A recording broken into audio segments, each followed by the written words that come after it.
भगवान का नाम जपने से, प्रीतिपूर्वक भगवान का स्मरण करने से भगवतीय कर्म बन जाता है।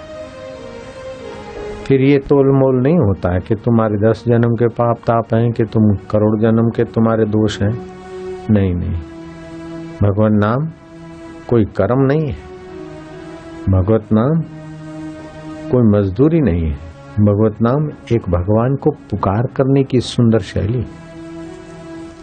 भगवान को पुकारे और किसी को पुकारते डकैत आ जाए और किसी को पुकारते वो आए चाहे ना आए, डकैत हमें लूट ले, लेकिन जब भगवान नाम पुकारते हैं तो हमें ये 5 डकैत लूट नहीं सकते, काम क्रोध लोभ मोह अहंकार। भगवान नाम पुकारे तो वो लूट नहीं सकते।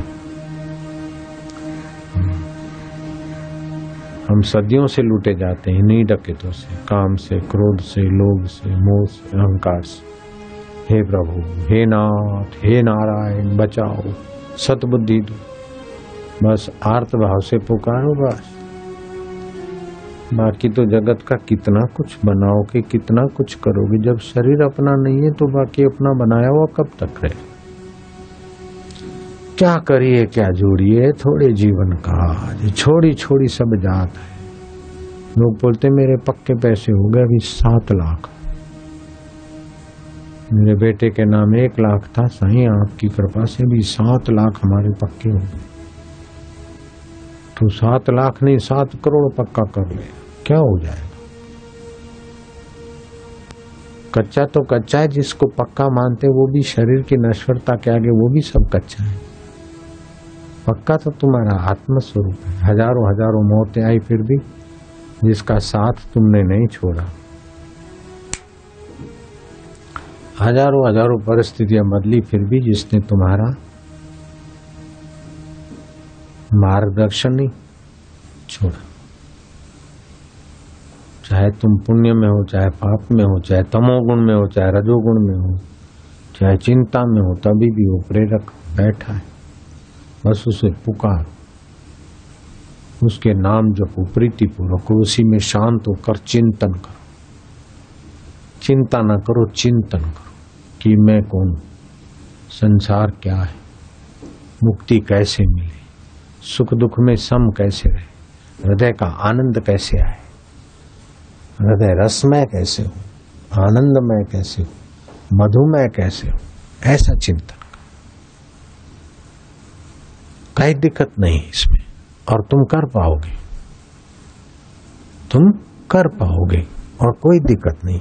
भगवान नाम लेने में क्या दिक्कत है, भगवान को पुकार करने में। नहीं कर पाएंगे पुकार, करे पाएंगे। भगवान नाम लेने में दिक्कत है क्या, बस प्राणायाम करने में दिक्कत है क्या, प्राणायाम तुम कर पाओगे, कोई दिक्कत नहीं। भगवान नाम तुम ले पाओगे, कोई दिक्कत नहीं। फिर देर क्यों करना, ईश्वर की और किताब बार बार पढ़ो। योग वशिष्ठ का प्रथम भाग बार बार पढ़ो, द्वितीय भाग। समय बीता जा रहा है, कल किसने देखी है, कैसे कोई चल पड़े संसार से कोई पता नहीं। इसलिए मोक्ष का अनुभव कर लो, भगवत सुख का अनुभव कर लो, भगवत सामर्थ्य का अनुभव कर लो। बड़े बड़े प्रवचन और बड़े बड़े भाषण और बड़े बड़े संसार के आडंबरों से वो काम नहीं होता जितना भगवत विश्रांति से होता है। दुनिया के बड़े बड़े उद्योगों की अपेक्षा 2 क्षण भगवान में डूब जाना बहुत ऊंची उपलब्धि है। बड़े बड़े धन दौलत और उद्योगों की अपेक्षा 2 क्षण भगवान में खो जाना बहुत ऊंची चीज है। खो जाने में कुछ नहीं करना है, भगवत नाम लेते लेते फिर भगवत चिंतन करे, फिर वह चिंतन करने वाले को भी छोड़ दे। ये भी तुम कर पाओगे, शुरू शुरू में तो नहीं, थोड़ा अभ्यास करने के बाद। कुछ न करने की स्थिति, 2 मिनट आ गई काम बन गया। अगर 3 मिनट आ जाए और गुरु बता दे कि यही है तेरा आत्मस्वरूप, साक्षात्कार हो जाए। एक बार सरोवर पर जो काई लगी है उसको हटाकर आपने पानी का चुल्लू भरा और गुरु कहते बस इसी सरोवर के लिए मैं बोल रहा था, अब तुमने पानी का स्वाद लिया। अब वो काई को फिर चाहे काई ढक दे पानी को, फिर भी तुम्हारा सरोवर के पानी का ज्ञान काई काई का बाप छीन नहीं सकता। ऐसे ही सरोवरों को भी मात कर दे, ऐसे आत्म सरोवर में खाली बस 3 मिनट के लिए जीव विश्रांति पा ले, ब्रह्म सुख आ गया बस, फिर हंसते खेलते ध्यान कर सकता है, ब्रह्म ज्ञान का कथन कर सकता है, ब्रह्म सुख पा सकता है। हंसी वो, खेली वो, धरी वो ध्यान, अहरनिश कथि वो ब्रह्म ज्ञान, खावे पीवे न करे मन भंगा, कहे नाथ में तिसके संगा। सबसे आसान में आसान काम है परमात्मा प्राप्ति, और कठिन में कठिन काम है परमात्मा प्राप्ति। कठिन क्यों है कि रुचि नहीं है, इसलिए कठिन में कठिन। और आसान क्यों है कि अपने आप में है, अपने पास है। नौकरी के लिए तो सर्टिफिकेट चाहिए, धंधा के लिए पैसा चाहिए, विदेश के लिए पासपोर्ट चाहिए, शादी के लिए लड़की या लड़का चाहिए। ऐसे तो शादी नहीं होगी ना। इसके लिए कुछ नहीं चाहिए, ईश्वर प्राप्ति के लिए कुछ नहीं चाहिए।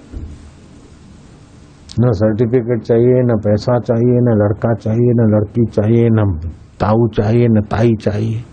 बस आप खाली बस ईश्वर पाने का इरादा पक्का करो बस, और मौजूद है।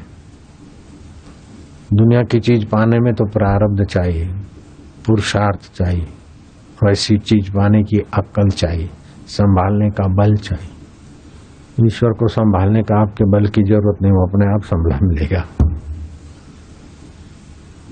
और ईश्वर को पाने के लिए प्रारब्ध नहीं चाहिए, बड़ा पुरुषार्थ नहीं चाहिए, केवल आपका इरादा चाहिए कि मुझे ईश्वर पाना है। बस बस बहुत हो गया, सफिशिएंट, काफी हो गया। तो ये पाऊं, लेकिन ईश्वर पाए बिना ये पाया तो आखिर क्या? अपने मन को समझाओ, फिर क्या हो जाएगा? ये जानूं, ये खाऊं, ये भोगूं, लेकिन फिर क्या? ऐसा खाना भोगना तो सभी कर रहे हैं, क्या हो गया? आखिर ये शरीर खाक में मिल जाएगा, उसके पहले मैं प्रभु में मिल जाऊं।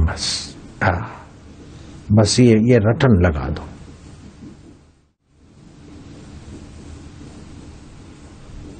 संसार को पाना है तो प्रारब्ध चाहिए, पुरुषार्थ चाहिए, वैसा वातावरण चाहिए। और संसार पूरा नहीं मिलेगा, पूरा संसार नहीं मिलेगा, पूरा हिंदुस्तान भी नहीं मिलेगा, पूरा गुजरात भी एक व्यक्ति को नहीं मिलेगा।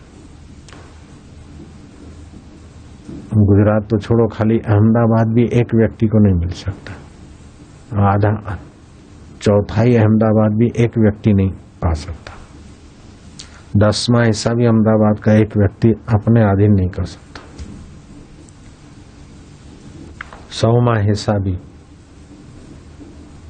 लाखों मकान हो जाएंगे 100 में से, नहीं कर पाएगा। लेकिन सारा ब्रह्मांड का जो स्वामी है उसको अपना कर पाएगा। और ये संभाल संभाल के टेंशन में मर जाएगा, और ईश्वर को संभालने की जरूरत नहीं, वो उल्टा आपको ही संभाल लेगा। ईश्वर मिलेगा तो पूरा मिलेगा, संसार मिलेगा तुच्छ थोड़ा सा मिलेगा, और उसको संभालने का टेंशन देगा और अंत में छोड़ के मार देगा। संसार की चीजें जितनी बढ़ेगी इतनी जिम्मेदारी, तनाव और टेंशन बढ़ेगा। हाँ, सेवा के लिए संस्था संभालते तो टेंशन नहीं है, अपनी दुकान संभालते तो टेंशन है, लेकिन ये हजारों दुकान संभाल रहे, कोई टेंशन नहीं। सेवा का आनंद, सत्संग का आनंद। इतने सारे आश्रम व्यक्तिगत मेरे हैं मानकर चले, अपनी प्रॉपर्टी बनाकर तो टेंशन है। ईश्वर की चीजें, समाज की चीजें तो कोई टेंशन नहीं, संभाल रहे सब।